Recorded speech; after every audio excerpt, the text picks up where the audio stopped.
يا أيها الذين آمنوا إذا نودي للصلاة من يوم الجمعة فاسعوا إلى ذكر الله وذروا البيع ذلكم خير لكم إن كنتم تعلمون. الحمد لله رب العالمين، والصلاة والسلام على سيدنا وحبيبنا محمد وعلى آله وأصحابه أجمعين. إيمان داران خواناساني زور بريس، بقشتي مروف ماندووە. هەموو مرۆڤێک لە ژیاندا بە ئەندازەیەک بە دڵنیاییەوە ماندووە. ژیان هەمووی ڕاکەڕاکە، تەنها لە ماڵی خۆتدا ئیسراحەت دەکەی. بۆ مرۆڤی تێگەیشتوو خەمخۆری ماڵ و منداڵ دەروون دروست. من مەبەستم لەم جۆرە مرۆڤانەی وەکو جەنابتانە، وەکو ئێوەی بیسەران و بینەرانی ئەم وتارە لەم کەناڵەوە، هەر کەسێک مرۆڤێکی تێگەیشتوو بێ، بەڕاستی لە دین تێگەیشت بێ و لە ژیان حاڵی بوو بێ، و مرۆڤێکی خەمخۆری ماڵ و منداڵی خۆی بێ. لەگەڵ کەسانێکم نییە کە ماڵ و مناڵیان ئیهمال کردووە ئەو کاتە مرتاحن کە دەڕۆنە دەرەوە. لەگەڵ کەسێکمە کە دەرونی دروستە، نەک ئەو کەسەی خوا نەخواستە تووشی شێواوی دەروون بووە و لە دەرەوەی ماڵ عەلاقەی ناشەرعی هەیە. ئەوە دوو لە ڕووی جەنابتان ئێمە لەگەڵ ئەو کەسانەمان نییە. وتارەکەمان بۆ ئەو کەسەیە کە سێ سیفەتی تێدایە: تێگەیشتوو، خەمخۆری ماڵ و منداڵ، دەروون دروست. ئەم کەسە بەردەوام ماندووە هەتا دێتەوە ناو ماڵ و منداڵەکەی خۆی. تەنها لە ماڵی خۆتدا ئیسراحەت دەکەی تۆی بەڕێز. بەڵام بەڕێزان، ماڵ هەر مەبەست ئەوە نییە هەندێ بلۆک و خشت لەسەر جسر و پایەیەک سەقفێکی هەبێ، پێشی خانووەکە قاتێکە، دوو قاتە، سێ قاتە بەردی حەلام بێ، کاشی بێ، مەڕمەڕ بێ، دیکۆر و ڕازاوە بێ. ئەمە پێی دەوترێ خانوو. ئەمە خانووە. ماڵ هەر ئەوە نییە ئێوارە ڕۆیشتیەوە بڕۆی تیا بخەوی، نانی تیا حازر کرێ و سفرەی تیا ڕاخرێ، جلشۆری تیا بێ و جلوبەرگی تیا بشۆی. ئەمە پێی دەوترێ مۆتێل. وتارەکانی ڕابردوو عەرزم کردن ماڵ یان مۆتێل. ئێمە باسی ماڵ دەکەین. ماڵ بەڕێزان، ماڵ ئەو شوێنەیە کە هەم جەستەت تیا ئیسراحەتە هەم دەروونت. بەڵام جێگەی داخە زۆربەی ماڵی ئەمڕۆ، یا ڕەبی خوا ئێمە لەوانە پارێزێ و ئیسلاحی ئەوانە بکە کە ئاوانین. بەڕێزان، زۆربەی ماڵی ئەمڕۆ جەنابتان خۆتان شاهیدن، زۆری ماڵەکان هەر خانووە. واتە لە ڕووی بیناسازیەوە بینایەکی تێر و تەواوە. بەخوا خانووەکانی زۆربەی خەڵکی ئەمڕۆ پاشاکان و سەرۆکەکانی پێشووتر نیان بووە. لە ڕووی خانووەوە زۆربەی ماڵ نییە، بەس بینا و خانووە. زۆرێکی بەداخەوە مۆتێلە، نەک ماڵ. هەر ئەوەیە ژنومێت بە یەکەون و بە بارودۆخێک ڕازین و بەڵام ژیانیان ناڕەحەتە. نان دەخۆن، دەخەون، جل دەشۆن، تیا حەواونەوە. بەڕێزان، زۆر مۆتێل هەیە خزمەتگوزاریەکانی زۆر لە ماڵ پێشکەوتوترە. بەخوا خزمەتگوزاریانی لە هەندێک مۆتێلە هەیە لە ماڵەکانە دەست ناکەوێ. بەڵام ئایا لەوێدا ئیسراحەتی؟ نەخێر، بەردەوام لە قەلەقیدای، بەردەوام چاوەڕێی ئەوەی ئەم شوێنە بڕۆی بۆ شوێنێکی تر. بەڵام ماڵوانیە. ماڵ ئەو شوێنەیە هەتا ئەو ڕۆژەی جەنازەکەت دەبەنە دەرەوە بەتەمای ئەم ماڵە شوێنی حەوانەوەی تۆ بێ، حەوانەوەی جەستەی تۆ بێ. ئەی کامە ماڵە ئەوەی دڵ و دەروون تێیدا پشوو دەدا. ژن و مێرد، منداڵەکان تا مەزرۆن بگەڕێنەوە بۆ ناوی. ئەو ماڵە ماڵی شەرعیە، ئەو ماڵە ماڵێکی ئارامە. کاتێک کە جەنابەت دەڕۆیتە دەرەوە، چەندە هاوڕەکانت دڵسۆز بن، چەندە لە داوەت و داوەتکاری بی، چەندە لە گەشت و گەڕان بی، دڵت هەر ناڕەحەتە، ئەڵێی خۆزگە بگەیشتمایەوە ماڵەکەی خۆم. ئەگەر ئاوا تا مەزرۆ بووی، تۆی پیاوی بەڕێز بۆ ماڵەکەی خۆت، ئەوە ماڵت هەیە. خوشی بەڕێزم، ئەگە ماڵی باوکی چەندە بەڕەحم بن، چەندە بە حورمەت بن، چەندە دەستە خوشکەکانی لەگەڵی بەڕێز بن، هاوکاری بن، داوەتی بکەن، بڕوا بۆ هەر شوێنێک، لە ماڵی باوکی، لە ماڵی برای، لە ماڵی خوشک و هاوڕێی، لە هیچ شوێنە دڵی ئیسراحەتی نییە تا دەگەڕێتەوە لای مێردەکەی لە ماڵی خۆیدا. ئەگەر ژنیش ئاوا تامەزرۆی ماڵەکەی بوو بەڕێزان ئەوە ماڵە. ئەگەر منداڵەکان تامەزرۆی گەڕانەوەی ماڵ بوون، کوڕکچەکان خواخواان بوو بێنەوە لەگەڵ باوکودایکیاندا لە ناو ماڵەکەدا بن، نەک خوا نەخواستە لێ ڕاکەن، نەک لە ژێر چاودێریشە باوکودایک مناڵەکانی بۆ نایەتەوە ژوورەوە. ئەوە یان مۆتێلێکە یان هەر خانوویەکی ئاساییە. قورئان دەرمانی ئەم دەردەمان دەداتێ. قورئانی پڕ بەرەکەت و بەخشش دەرمانێکمان بۆ ئەم دەردەداتێ کە ماڵەکانمان مۆتێل نەبێ، ماڵەکانمان بەس خانوو نەبێ، شوێنی حەوانەوەی جەستە و دەروون بێ. لە خزمەت سوورەتی ئەننور داین. ئەگەر دەتەوێت ماڵەکەت پڕ بێ لە نور، بەڕێزان ماڵ بە سورەیا و بە گڵۆپ و ئەوانە ناڕازێتەوە. ئەمانە بەرەکەتی خوای ڕەب العالەمینن. بەڵام بەڕێزان دڵنیابن ماڵ بەمانە ناڕازێتەوە، ماڵ بەمانە ڕووناک نابێتەوە. ئەمانە ڕووناکی کاتین، بەڵام ماڵ بەوە ڕووناک دەبێتەوە کە ئەم ئاەتەی سوورەتی ئەننوری تێدا جێبەجێ بێ. جاران ماڵەکانی باب و باپیرانی ئێمە لە گوندەکاندا لەبەر فتیلەیەک، لەبەر لامپایەک، ئەو پەڕی ئەوەی زۆر دەوڵەمەند و ئاغا بوویایە لۆ کزێکی هەبوویایە. بەڵام ماڵەکان بەڕاستی درەوشاوە بوون، چونکە ئەم ئاەتەی قورئانیان تیا جێبەجێ دەبوو. فإذا دخلتم بيوتا فسلموا على أنفسكم. لەگەڵ تۆی ئیمانداریەتی ئەتەوێ ماڵەکەت نورانی بێ، ئەتەوێ ماڵەکەت ڕووناک بێ، کاتێک کە چوویتەوە ماڵەکە سەلام بکە لە چی؟ على أنفسكم. سەیری تعبیرەکانی قورئان کەن بەڕێزان چەند وردە. سەلام لە خۆتان بکەن. ئەم ئەنفوسیکم دیقەتی بدەنێ زۆر گەورەیە. کە چوویتەوە بۆ لای خێزانت بۆ ماڵەوە، ئێستا تۆی گەنج کاکە، هەر لە ئێستاوە کە دەستگیرانداری ئێستا بڕیار بدە. جەنابەت کە تا ئێستا جێبەجێ نەکردووە، ئێستا دوای ئەم وتارەکە لە مزگەوت ڕۆیشتەوە یەکەم هەنگاوت لە ماڵەوە جێبەجێکردنی ئەم ئاەتە بێ. فسلموا على أنفسكم. پەروەردگار دەفەرمێت سەلام لە خۆت بکە. ئەزانی خۆت یعنی چی؟ یعنی ئەگەر ئەم سەلامە بەڕێک و پێشی بکەی کە دوایی باسی دەکەم لە درێژەی ئاەتەکەدا، ئەوە قازانجەکەی بۆ خۆتە، بۆ خۆت دەحەسیتەوە. ئەم ئاەتە پێمان دەڵێ ئەنفوسیکم، ژن و مێرد، ئەگەر من و تۆیان تێدا بوو ماڵیان نورانی نابێ. ئەبێ وابزانی چەندە حرمەتی پێخۆتت پێخۆشە، ئەوەندەش حرمەتی ژنەکەتت لا گەورە بێ. چەندە خۆت شادمانی کە هاوسەرت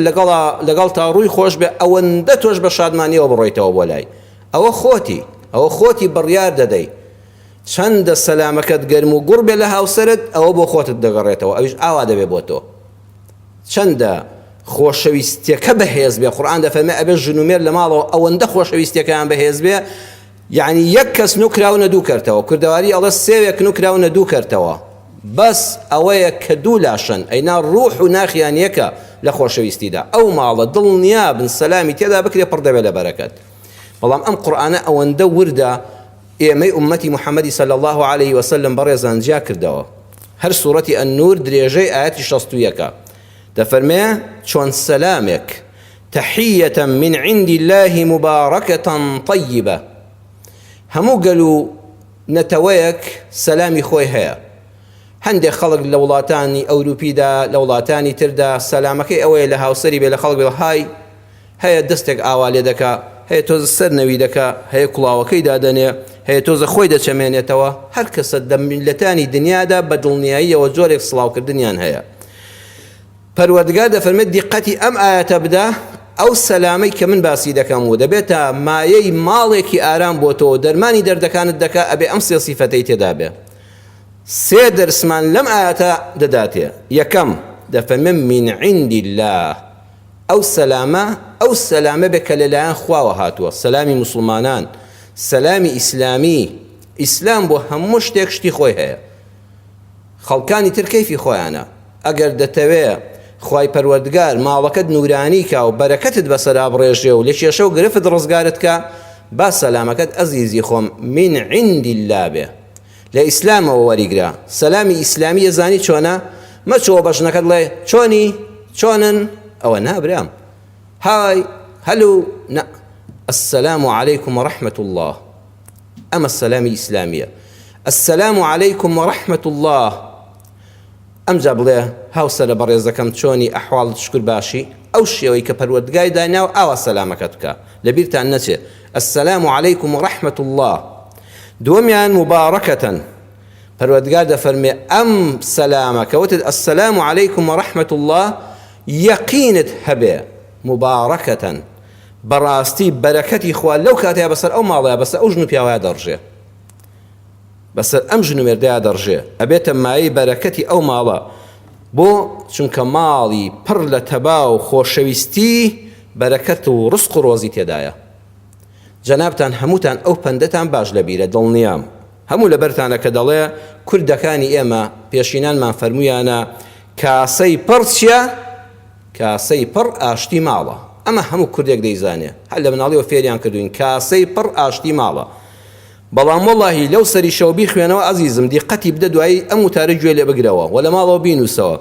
کاسەی پڕ ئاشتی ماڵە لەو سەرەوە بیخوێنەوە من ئاواش ئەوە ماناکەشی وا دەگرێتەوە ئاشتی ماڵە مایەی پڕی کاسە و قاسەی ماڵ هەر ماڵێک پڕ بێت لە خۆشەویستی و تەبایی و ئاشتی یەقینی هەبێ کاسە و قاسەی خاڵی نابێ لە چێمان وەرگرتو ئەمە ئێمە مامۆستاکەمان ڕەسوول الله صلی الله عليه وسلم حەزرەتی ڕەسوول ڕوحمان بە قوربانی بێ دەفەرمێ ما من أهل بيت يتواصلون فيحتاجون ئەم فەرمودەیە ئیمامی ابن حبان ڕیوایەتی کردۆ شێخ ئەلبانی لە صحیحی جامعە بە ژمارە فەرمودەی 5705 دەفەرمێ حەدیث صحیح فەرمودەیەکی ڕاستی پێغەمبەرە صلی الله عليه وسلم بەڵێنی ڕەسوول الله صلی الله عليه وسلم بەخوا و یەقینی 100% زیاتر هەیە دەبێت تۆی مسلمانیش ئەو یەقینەت بە دڵنیاییەوە هەبێ هەر ماڵێک هەر ژن و مێردێک هەر خێزانێک لە ناو خۆیاندا کوڕ و کچ دایک و باوەک ژن و مێرد هەموو ئەوەی کە لە چوارچێوەی ئەم ماڵەدا بەیەکەون یەتەواصلون زۆر پەیوەندیەکەیان بەهێز بوو زۆر یەکتریان خۆش دەویست زۆر بۆ یەکتر بە پەرۆش بوون ئەها ماڵی وا هەیە هەتا کابرا نەچێتەوە خەڵکەکە لەسەر سفرەکە ژن و منداڵەکان دادەنیشن لە تخوا بە باوکتان بگەڕێتەوە ئەم ژنە پارۆکەی پێ ناخورێ ئەو باوکە لە دەرەوە کە دەعوەتە لەسەر ئەو سفرە ڕازاوەیە لەسەر ئەو مێزی مەطعەمە دەعوەت کراوە ئێرەی دێشێ یەکسە بیری لای ژن و منداڵەکەیەتی ئەڵێ بێستا ئەوان چی بخۆن هەر ماڵێک ئاوا بن هەر ماڵێک ئاوا کە پیاوەکە چۆ ژنەکە لەبەری هەستا وتی یەخوا بەخێر بیتەوە پیاوەکە ئۆخەی کە خۆش بوو هاتیتەوە ئەم پیاوەش کە ژنەکەی لە دەرەوە بوو هاتەوەتی یەخوا بەخێر بیتەوە وەڵڵاهی ماڵەکە ڕووناک بۆتەوە یەتەواصلون پەیوەندیەکەیان زۆر بەهێز بوو پەیوەندی خۆشەویستی ڕاستەقینە دەفەرمێ فەیەحتاجون دڵنیا بە ئەو ماڵە محتاجی ڕووی تێناکە قەت محتاجی ڕووی تێناکە لەوە چێ پارەت کەم دەستکەوێ بەڵام قەت محتاجی دەستی نامەرد نابی قەت قەرزار نابی خوا بەرەکەتێکت بەسەرا دەڕێژێ پارەیەکی کەمت دەست دەکەوێت سوبحان الله پاشەکەوتیشت دەبێ بەڵام بە پێچەوانەوە ئیمامی عومەری کوڕی خەتاب ڕەزا و ڕەحمەتی خوا لێ بێ دەفەرمێ لا يقل شيء مع الإصلاح ولا يبقى شيء مع الإفساد هەر ماڵێک ئیسلاحی تێدا بێ ئاشتەوایی تێدا بێ ڕێک و پێک بن بەیەکەوە شکری خوا بکەن بەیەکەوە یەکتریان خۆش بوێ دەفەرمێ لا يقل شيء ئەو ماڵە کەمی ناهێنێ بەخوا کەمەکەشی خوا بەرەکەتی تێدەخا و زۆریان دەداتێ بە ئاواتەکانیان دەگەن بەڵام ولا يبقى شيء مع الإفساد بەخوا هەر ماڵێک کێشە و ئاژاوی تێدا بوو حرمەتی بینی ژن و مێرد و باوک و دایک و منداڵی تێدا نەما ئەو ماڵە ملیارلەریش بن بە چاوی خۆت دەیبینی ڕۆژی ئیفلاس دەکەن واللهی بە چاوی خۆمان منیش و جەنابیشت بینی و مانە چەند بنەماڵی دەوڵەمەند هەبوون چونکە لە ناو خۆیاندا ناتەبا بوون واللهی بۆ کیلۆیە تەماتە لە دوکان بە قەرز هێناویانە ئەو هەموو سەرمایە کەس نەیزانی چی لێ هات ناتەبایی ماڵ لە ناوی برد بۆیە کاتێک کە کوردەکانی ئێمە پێشینانمان فەرمویانە کاسەی پڕ ئاشتی ماڵە عەرزم کردن لەم سەری شەو بیخوێنەوە زۆر ڕاستە بە فەرمودەی پێغەمبەر صلی الله عليه وسلم بەخوا ئاشتی ماڵ مایەی پڕی کاسە و قاسەیە بەڵام مەرجی سێیەم وتوتە السلام عليكم ورحمة الله بەڵێنە لەلایەن خوا و پێغەمبەرەوە صلی الله عليه وسلم کە ئەم سەلامە بەرەکەتە بەڵام کام سەلام وەرە سەر وشەی سێیەمی ئاەتەکە طيبة ئەم قورئانە چەند گەورەیە ئەگەر ئەم قورئانە کەلامی پێغەمبەر صلی الله عليه وسلم یان هەر زانە و فەیلسوفێک بووایە قەت ئاوەڕێک و پێک نەدەبوو ئەمە کەلامی رب العالمینە هەر وشەیە دەبێ بەش بە دووی وشەکەی ترابێ هەمووی تەواوکەری یەکترە طيبة وشەی طيب يعني ئەم سەلامەی کە جەناب لە هاوسەرەکەتی دەکەی ئەبێ سێ سیفەتی تێدا بێ بەڕێزم یەکەمیان بە دڵێکی پاکەوە سەلامەکە بکەی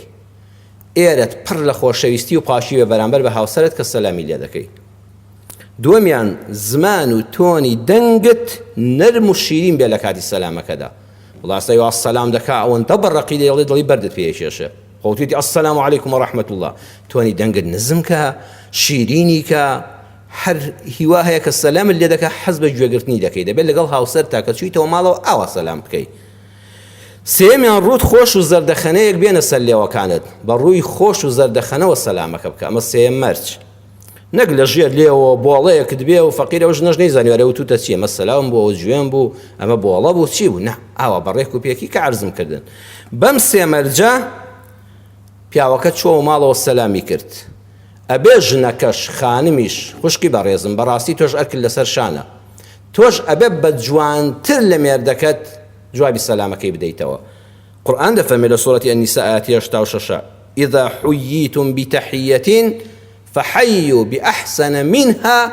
أو ردوها. کەسێ سەلامی لێ کردی جوانتر لە خۆی وڵامی بدەوە یان لانی کەم بە ئەندازەی خۆی. جوانتر دەبێت لە بینی ژن و مێردابێ، نابێ ژن هەڕێک بە میسلی کەلیمەکان ئەوتی ئەسەلام عەلەیکم با خاتونی بەڕێز تۆ بڵێ وعەلەیکە السەلام وڕەحمەت الله، مێردەکەت وتی ئەسەلام عەلەیکم وڕەحمەت الله تۆ بڵێ وعەلەیکە السەلام وڕەحمەت الله وبەرەکاتوه یەخوا بەخێر بێتەوە. ها وشەکەی تۆ باز زیاتر بێ، با ڕووی تۆ گەشتر بێ، با زمانی تۆ شیرینتر بێ، با ڕووت کراوەتر بێ،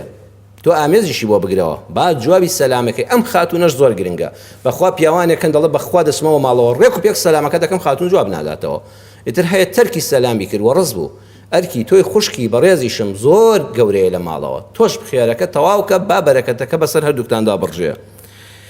بەخوا هەر ماڵەگا ئەم سەلامی تیا بکرێ دڵنیا بێ فەرمودەی پێغەمبەر صلی الله علیه وسلم گوێی بۆ بگرە. ثلاثة كلهم ضامن على الله، سيكسن ضامن على الله يعني چی؟ يعني في رعاية الله. يقينت هبه خوي چاودێری ئەم ماڵە دەکا. الله چەند گەورەیە، تۆ دڵی جاری وا دەوڵەمەندێک لە پشتمەوە بێ، حیزبێک لە پشتمەوە بێ، دەستگایەک لە پشتمەوە بێ، کوڕە خەمی چیمە، بەڵام تۆ في رعاية الله يقينت هەبێ خوای پەروەردگار بەڵێنی داوە چاودێری ئەم ماڵە ئەم ژن و مێردە دەکا. إن عاش رزق وكفيا، حتى بژیان خوای پەروەردگار ڕزق و ڕۆزیتان فراوان دەکا و پەروەردگار هەموو ژیانتان بۆ دابین دەکا، کارت بە ئاسانی لەبەر دەڕوا، هەموو کارەکانت بە ئاسانی دێتە بەردەست، بەخوانانی کەم ناخۆی بە کوردی خۆمان. وإن مات أدخله الله الجنة، کاتێکیش کە مردی جێگەت بەهەشتە، لەم بەهەشتی ماڵە دەڕۆی بۆ بەهەشتەکەی گۆڕ بۆ بەهەشتە هەتا یەکەی قیامەت. یەکەم کەس لەو سیانە چێە؟ من دخل بيته فسلم فهو ضامن على الله. للرواية ورجل دخل بيته بالسلام، هكذا يتشوى ماڵەوە سەلامێکی ڕۆکی پێکی ئەوەی کە باسم کرد لە ئاەتەکەدا بەوش سێشتە سلام تحية مباركة من عند الله مباركة طيبة، دڵنیا بێ ئەم کەسە هەتا بژیانانی کەم ناخوا و کە مردیش جێگەی بەهەشتە. کاتێک کە چوویتە ماڵەوە بیسەلام بە ئاشتی بڕۆوە ماڵەوە، تخوا ئەم شەڕ و شۆڵە لەگەڵ خۆتان مە بدەرەوە، مە بە ماڵەوە، بە قوربانی ناو و ڕێبازت بم ئەی پێغەمبەری خوا صلی الله علیه وسلم. دەرمانی دەردەکانی کێشەی ناو ماڵەکانت دیاری کرد. بەڕێزان بڕۆن لە دادگاکان بپرسن، بڕۆن لە دادگاکان بپرسن، لە پارێزەر و توێژەری کۆمەڵایەتی و خێزانی بپرسن،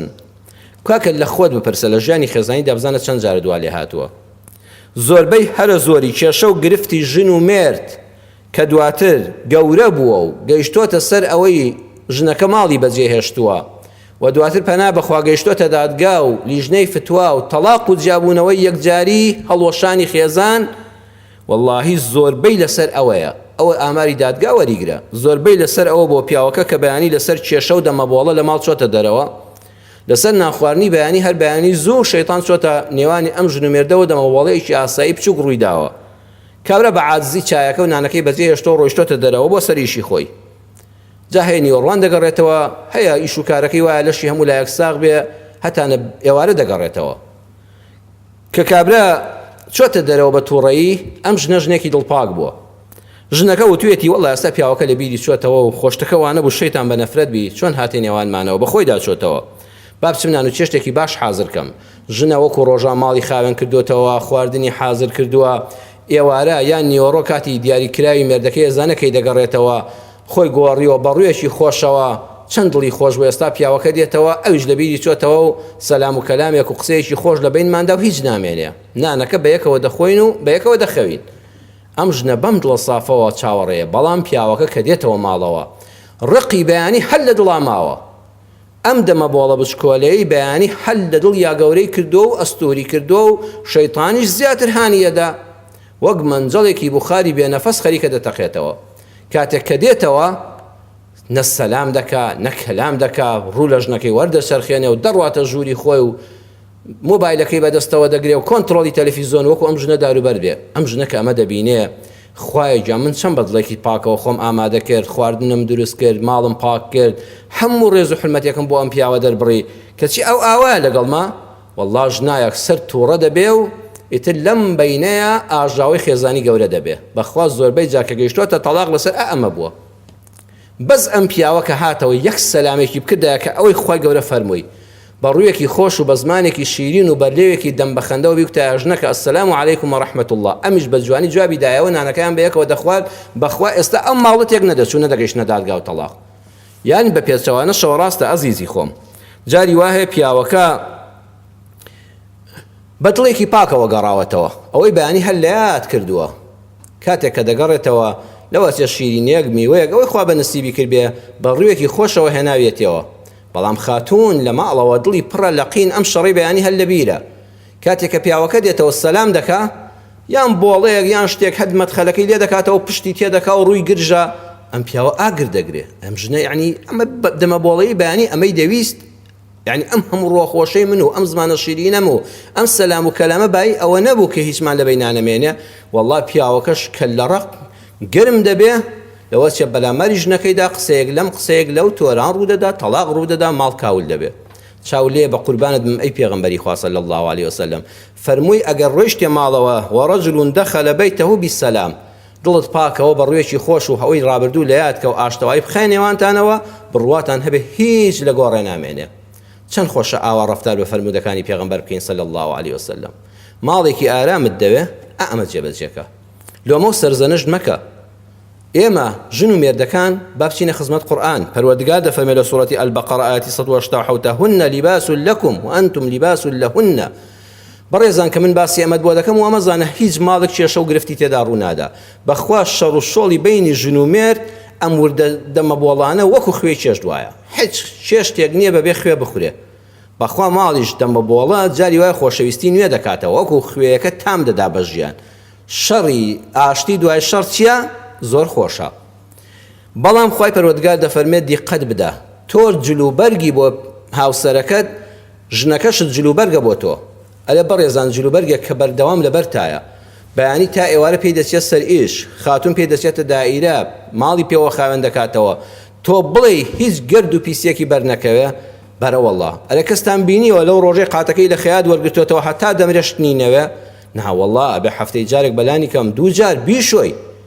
دەی خوای پەروەردگار دەفەرمێ هاوسەرەکانیشتان جلوبەرگی ئێوەن حیا و حرمەتی یەکتر ئێوەدا دەپۆشن ئەبێ پیس دەبن پەڵەتان بەردەکەوێ بەڵام دەبێ بە ئاوی لێبوردن هەموو ڕۆژە یەکتر پشۆنەوە ئەبێ وای پشۆی ئەم جلوبەرگە لە جاران پاک و خاوێنتر ببێتەوە هەر بەچی بەم سەلام و کەلامی کە باسم کرد بەم سەلامە ئیسلامیە خوای پەروەردگار ئەم جلوبەرگی پیاوژنە بۆ یەکتر خاوێن دەکاتەوە ڕووی خۆش زمانی شیرین سەلامی گەرم و گوڕ هەموو شتەکان لا دەبا لەگەڵ خۆیدا باواز بێنین لە لۆمە و سەرزەنشتی یەکتر توخوا چەند ناشرینە ئافرەتێک بچێت لەبەر چاوی میوانەکانیدا لەبەر چاوی ماڵی باوک و براکانیدا لەبەر چاوی هاوڕێکانی خۆی مێردەکەیدا جلەکانی خۆی دادڕنێ توخوا هەموو خەڵک ئەو ئافرەتەی بەلاوە سووکەیاننا وەڵی مەیلە و پێی شێتە دڵێ دیارە شێت بۆ بۆی ئەم جلانی خۆی هەر بە دڵنیایەوە شێتە دەبەخوا هەر ژنێک لەبەر چاوی ماڵی باوکیە لەبەر چاوی ماڵی خەزوریە لەبەر چاوی براکان و خوشکەکان و میوانەکان و هاوڕێکانیدا زەممی مێردەکەی بکە وەکو ئەو ژنە بێ حرمەت دەبێت کە ئاوا جلەکانی بەرخۆی داڕنیوە چونکە ئەو پیاوە جلوبەرگی تۆیە ئەوە حیا و حرمەتی تۆیە بە پێچەوانەشەوە من پیاوم بینیوە لە ناو برادەرەکانیدا باسی ژنەکەی دەکات ژنێکی پیس و پۆخڵە و کەم تەرخەمە و ئاوایە ئەگەر ئەوانەی دەوروبەرت عەقڵیان هەبێ بە شێتت دەزانن وەکو ئەو کەسەوە جلەکانی خۆی شەکات چونکە ئەو ژنە حیا و حرمەتی تۆیە چەند ناشرینە جلەکانی خۆت داڕنی ئەگەر ڕاست دەکەی بڕۆ پینەیکە بڕۆ بیدوورەوە بڕۆ بیشۆ پیسەکەی لێکەوە بەڵام مەیڵە خەڵک بزانێ خەڵک بانگ دەکەی بە دیار جلشۆری ماڵەکەتەوە بێ بڵێ وا جلەکان دەشۆم نەخێر لە شوێنێکا جلشۆرەکە لە ماڵدان درراوە خەڵکیش نایبینێ ئەبێ ئێمەش ئاوا یەکتر خاوێنکەینەوە زۆربەی کێشەی ژن و مێرد ئەوەیە لۆمە و سەرزەنشت وەک دارکونکەرە مێشکی یەکتر کۆڵین زۆر خراپە عەزیزم بەسەراتێکتان بۆ دەجێڕمەوە لە کۆتایی ئەم وتارەدا ئەگەر دەتەوێت ماڵێکی ئارامت هەبێ گوێ لەم وتارە بگرە گوێ لەم بەسەرهاتە ڕاستەقینە بگرە نووسەری ناودار ئەحمەد بن ناصر الطەیار لە کتێبەکەی خۆیدا فەن التەعامل واکتساب الأخلاق لاپەڕەی 253 طبعی یەکەم ساڵی دەرچوون 2022 ئەم کتێبە مامۆستای ناودار ئەحمەد بن ناصر الطەیار نووسەری ناوداری ئیسلامی دەڵێ هاوڕێیەکم هەبوو بۆی باسکردم وتی مامۆستا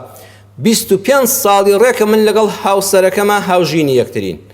بەڵام سوێن بەخوا لەماوەی ئەو 25 ساڵە نانێکی خۆشیمان بەیەکەوە نەخوارد بەڵام ئەوەی جێگەی سەرنج و تێڕامانە واللهی مامۆستا من ناپیاوێکی چاو لە دەرم بەخوا ڕۆژە لە ڕۆژان نەزەری حرامیش باوەڕ ناکەم کردبێتم نەخیانەتی هاوسەری ژنەکەشم خۆش دەوێ واللهی ژنی خۆم خۆش دەوێ شکر هەبووشی نەبوونین واللهی کەسایەتیشم لە ناو خەڵکا و حرمەتیشم هەیە سپاس بۆ خوا خێزانەکەشم حتا بڵێ بە ئەخلاق و داوێن پاک بەڵام محەجەبە و داپۆشراو واللهی نەزەری حرامی نەکردو سوێندم پێدەخورێ خانومان و دەزڕەنگین لە چێژلێنانە پاک و پوخل لە ماڵە والله لە ماڵ بم و لە ماڵ نەبم 100 میوانم بێ بە خەیاڵم دانایە ئەوەندە ئافرەتێکی محتەرەم و خاوەن کەسایەتیە واللهی خوای پەروەردگار ڕەحمی پێ کردووە تەسبیحات دەکا نوێژی سونەت دەکا ڕۆژی سونەت دەگرێ بەڵام 25 ساڵە نانێکی خۆشیمان بەیەکەوە نەخواردووە ئەڵێ مامۆستا ڕۆژێ لەگەڵ خۆما دانیشتم بیرم کردەوە خوایە تەمەنمان ڕۆی هەمووی بە ئاژاوە باشە خۆیمە خواناسین واللهی دیندارین شکر هەبووین باشە کێشەکانمان لەسەر چییە ئەڵێ لاپەڕەکانی ژیانم هەڵدایەوە سەیرم کرد هۆکاری ئەوەیە من بەردەوام متابعەی خێزانم دەکەم لەسەر بچووکترین شت تووڕە دەبم بە حیسابی خۆم وام حیساب کردووە ئەگەر ژن هەڵەیەکی لە دەزڕووداوە وەکو مرۆڤێک ئەگەر زوو سەر کۆنەی نەکەی بە ئاگای نەهێنەوە باوکو دایکم پیان وتبوون کاتی خۆی ئەمە پێوە دەچێت ئەمە زیاتر بەلووتیەوە مەدە بۆیە جارێک پاتمەوە یەک تۆش توێشتەکە سوێر بووە مانیع نەبوو قاپەکە فڕێدەم ڕۆژێ هاتمایەوە جلی مناڵەکان لێ بکەوتمە شەڕێکی گەورە ڕووی دەدا ڕۆژێ هاتمایەوە و جلەکانم کە دانراون و نەشۆراون فەقیرە ویش لە بیری چووە کاکە نەخۆش بووە جەوی تەواو نەبووە میوانی هەبووە منداڵەکان عەزیەتیان داوە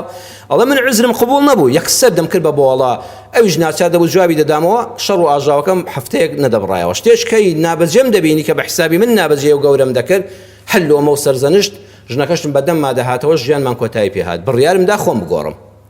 ئەم بەسەر هاتە ڕم بێ ژیانی تۆش بێگوێ بۆ بگرە بڕیارمدا خۆم بگۆڕم ئەمجا کە دەهاتمەوە وەکو فەرمودەکەی خۆ پێغەمبەر صلی الله علیه وسلم بڕوێکی خۆش بە زمانێکی شیرین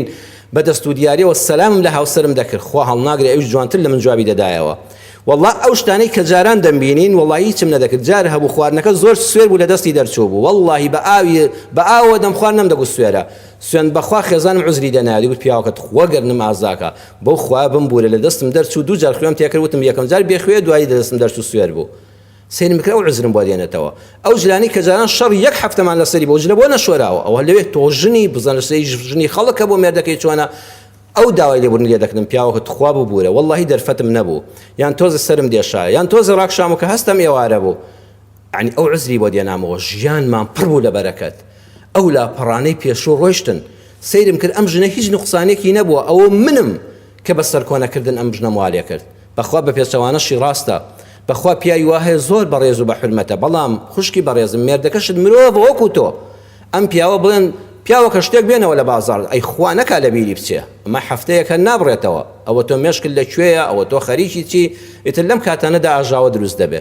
با ئەم بابەتە هەڵگرینی ئینشەڵڵا مە زنجیرەیەکە لەسەر ماڵ لەسەر خۆشی ماڵ ئەگەر ماڵەکەی خۆت خۆش بوو لە دنیادا لە بەهەشتای دەی یا ڕەبی خوایە ماڵەکانمان پڕکەی لە خێر و بەرەکەت لە خۆشی لە سەلامەتی لە ڕزق و ڕۆزی فراوان یا ڕەبی خوایە ئەوانەی کەوە ئاژاوی خێزانی هەیە ئیسلاحی حاڵیان بکەی یا الله یا الله یا الله یا شافی ئەو کەسەی شیفا تەنها بەدەستی تۆیە شیفا بۆ هەموو نەخۆشەکانمان بنێری دڵ بە خەمەکانمان دڵخۆشکەی ئەولادمان ساڵحکەی ئەوەی نیەتی پێی ببەخشی ئەولادی ساڵحی پێ ببەخشی گرتوخانەکان ئەوانی کە زیندانی بە ناحقن یا ڕەبی خوای ڕزگاریان کەی ئیسلاحی حاڵی هەموو لایەکمان بکەی ڕەحممان پێ بکەی ئامین ئامین والحمد لله رب العالمين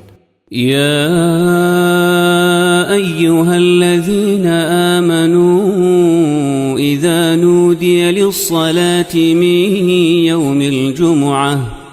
فاسعوا إلى ذكر الله وذروا البيع ذلكم خير لكم إن كنتم تعلمون